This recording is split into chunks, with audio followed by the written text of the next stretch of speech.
زوج وصفات بزاف هايلين في فيديو واحد. الو ما تراطيبش الفيديو تاع اليوم حبيباتي، جبت لكم وصفه الشربات بالليمون اللي كامل راكم تحوسوا عليها، وعلى بالي باللي كامل كرهتوا من الحلويات المعسله، وعلى هذا خمنت فيكم وجبت لكم وصفه حلوه جافه اقتصاديه بمقادير مضبوطه وسهله جدا، يعني ما تتخيلوش. تمتم توجدوها وتقطع لكم تاني يعني كميه لاباس بها. الو حبيباتي تبعوا الفيديو للاخر باش تستفادوا معايا اليوم. ألحان الجلال واسكبي في القلب نورا وأمان، علق الأفراح في جيد الهلال واهتفي بالحب أهلا رمضان. السلام عليكم حبيباتي، بشراكم ان شاء الله كامل تكونوا بخير وعلى خير. اليوم البنات بديت لكم الفيديو بوقت السحور، كان هذاك هو السحور تاعي، حطيت شويه فواكه وشويه حلويات معسله، واكيد القهوه لازم تكون حاضره، ولازم القهوه تكون جد مركزه هكذا باش يعني جد مركزه بيان دوزي باش نقدر نكمل نهار تاعي بلا ما نحس بالفشله. يعني هذه كنصيحة يعني بالنسبة للناس اللي ما يسحروا يكملوا نهارهم يعني في رمضان وهما حاسين بالعيا والفشلة. نقول لكم شربوا قهوة تكون مركزة وادعوا لي حبيباتي. من بعد اكيد رحنا يعني درنا الواجب تاعنا، قرينا القران بما انه رمضان شهر القران. انا رحت وجدت الكوتي تاعي كنا في يوم الثلاثاء، كان قعد لهم غير نهار واحد ويخرجوا يدوا العطله تاعهم تاع الربيع. الو درت لهم يعني واش كان عندي.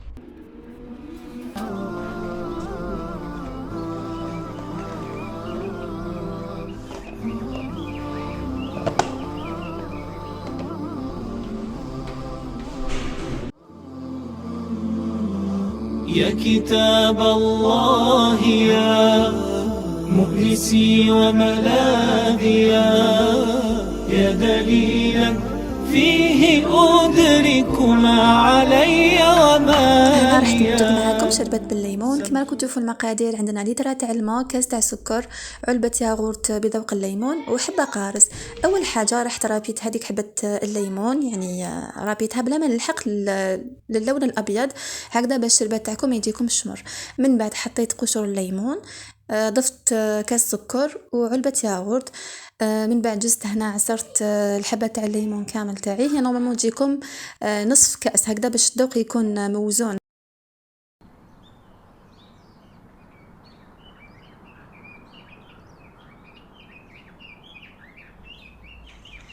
من بعد حبيباتي نخلط المكونات الاولى اللي هي الياغورت بذوق الليمون، كاس سكر، قشور الليمون، هادو نخلطهم مليح مليح حتى يذوب هذاك السكر.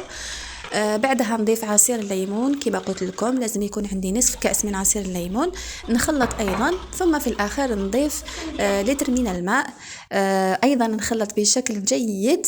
وفي الاخير ندير هكذا قطع من الليمون يعني باش تزيد تمد لي النكهه. هاد الشربات حبيباتي من الاحسن توجدوه 3 سوايع من قبل هكذا باش الخليط تاعكم يعني يندمج اكثر ويتقال تاني اكثر واكثر، وهكذا البنه اللي تحصلوا عليها راح تكون بنه خرافيه. الوغ نتمنى تجربوا هاد الشربات وتخلوا لي رايكم في كومونتير، يعني جا بزاف بزاف بزاف بزاف بنين، اللون ديالو المذاق تاعو يعني جد رائع.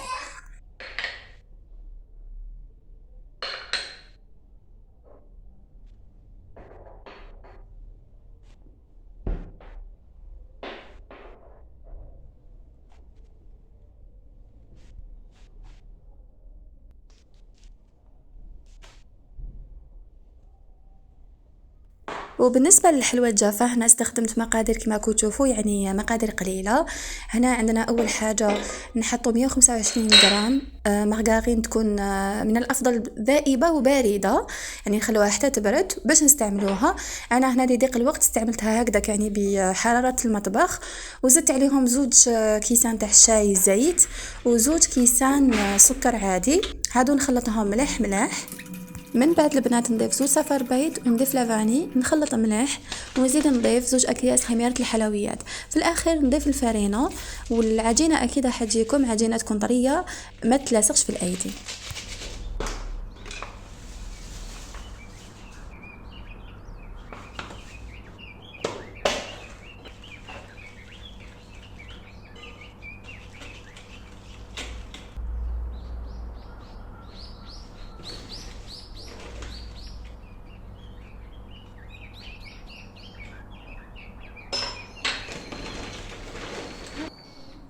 من بعد البنات شكلوا كويرات صغيره. هاد المقادير خرجوا لي 40 حبه يعني بالضبط. دوك نوريكم الحجم هكذا يعني باش تكون عندكم نظره. هاد المقادير يعني قطعوا كميه لاباس بها كما قلت لكم في بدايه الفيديو.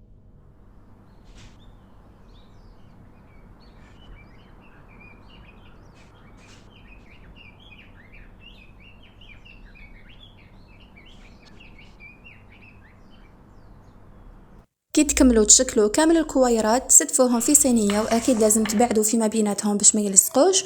وملاحظه واحده اخرى يعني بلا ما تدهنوا السنيوه تاعكم بالزيت، باسكو يعني هما ديجا اصلا فيهم الزيت والزبده يعني ماهمش رايحين يلصقوا لكم.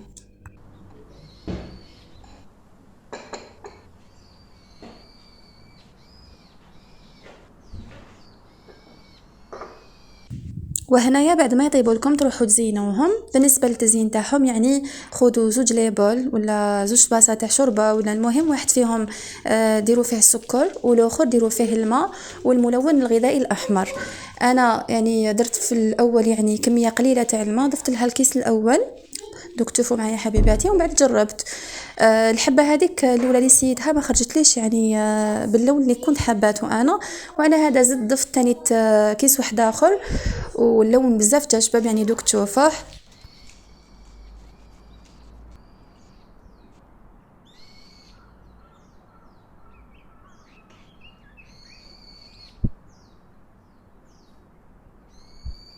عاوليك حبيباتي شوفوا اللون تاع الحبه كيفاش جا شباب، جاي شهي. وهاد الحلوه يعني تاكدوا بلي راهي رايحه تزيد لكم جمال في المائده تاعكم. تقدروا يعني ديروها في اي مناسبه كانت، يعني في الحفله هكذا تاع تلاميذ يعني تاع ولادكم اللي يديروها في المدرسه ولا في العيد ولا في رمضان يعني ولا في القهوه تاع العشيه. يعني وصفه تقدروا ديروها كما قلت لكم في اي وقت ولا في اي مناسبه. كاينه واحد النقطه حبيباتي بزاف مهمه باش هاد الكاطو تاعكم يجي يعني يجيكم شباب وما يجيكمش مشمخ من التحت.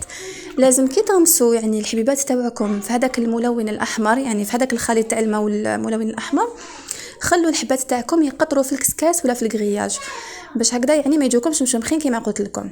هذه النقطه الاولى. النقطه الثانيه ماشي تروحوا تغمسوهم كامل في هذاك الخليط الاحمر باش تروحوا ترمدوهم في السكر، باسكو هكذا يعني الحبيبات تاعكم راح ينشفوا لكم، وهكذا بالتالي السكر ما راهوش راح يشد فيهم.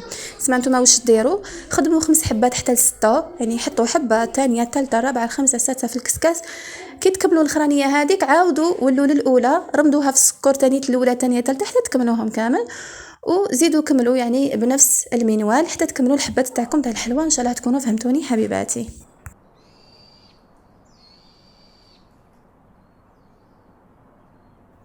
نظن حبيباتي راكم لاحظتوا بلي كميه الحلوى راهي مضاعفه. هنا كاين تقريبا 80 حبه تاع حلوى. هادو صراحه درتهم للحفله المدرسيه تاع بناتي، يعني هما يقراو في الابتدائيه، والله غالب كما على بالكم رمضان ما نقدروش يعني نديروا الحلويات اللي تشد لنا اليد. الوغ لقيت هاد الحلوى اللي سهله كما قلت لكم في بدايه الفيديو، سهله وفي نفس الوقت اقتصاديه. على هذا يعني فضلت اني نديرها في دقيقه الاخرى كما شفتوا معايا. درتها في الليله هذيك وغدوه من داك يعني زينتها ودرتها في العلب كما راكم تشوفوا.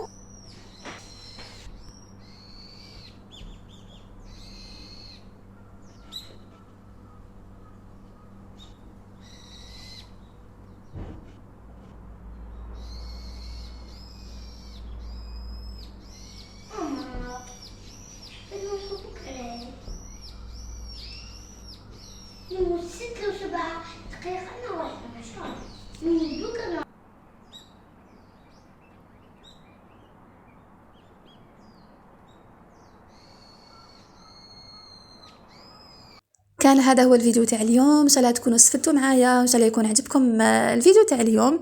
ما تنساوش تخلوا لي تعليق كما العاده، تعليق شباب كما نتوما. اذا وصلنا نهايه الفيديو ما بقى لي غير نقول لكم تهلاو لي في وحديكم. تلاقاو ان شاء الله في فيديوهات اخرى، والسلام عليكم.